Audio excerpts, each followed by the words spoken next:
Hello बच्चों, हमारा question है assertion if an object is submerged in fluid at rest the fluid exert a force on its surface। तो देखिए बच्चों, assertion क्या है कि मान लीजिए कि हमारे पास ये फ्लूइड है।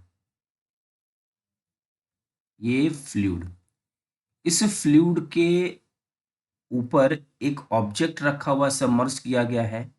मान लीजिए ये हमारा ऑब्जेक्ट है।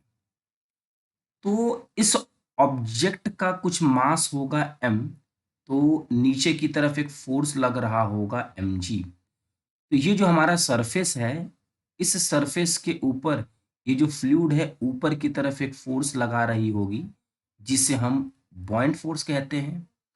मतलब ये है कि अगर ये फ्लूइड रेस्ट पे है तो इस ऑब्जेक्ट के सरफेस पर एक फोर्स लगेगा और वो force perpendicular to the surface होगा, कॉन्टैक्ट सरफेस।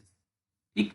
तो if an object is submerge in a fluid at rest fluid exert a force on its surface. बच्चों ये ट्रू है।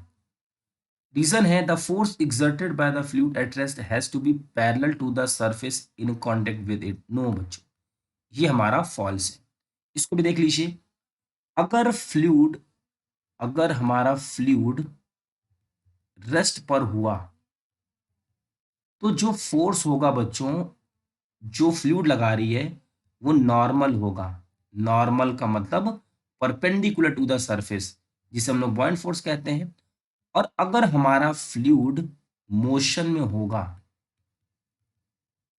तो देखिए क्या सिचुएशन होगी। ये हमारे पास फ्लूइड है, ये हमारे पास फ्लूइड है। अगर बच्चों यहाँ पे एक ऑब्जेक्ट रखा हुआ है, इस ऑब्जेक्ट को हमने मोशन वाले फ्लूइड में रखा हुआ, तो फ्लूइड ऐसे हमारा मूव करेगा और ये हमारा ऑब्जेक्ट यहाँ है। उस केस में फ्लूइड और इस सरफेस के बीच में फ्रिक्शन वाला फोर्स लग सकता है, बट रेस्ट वाली कंडीशन में परपेंडिकुलर लगता है, पैरेलल नहीं। ये हमारा फॉल्स। तो हमारे इस क्वेश्चन का आंसर है assertion is true but reason is false. Third is correct. I hope बच्चों कि आपको ये क्वेश्चन अच्छे से समझ में आ गया होगा। Thank you.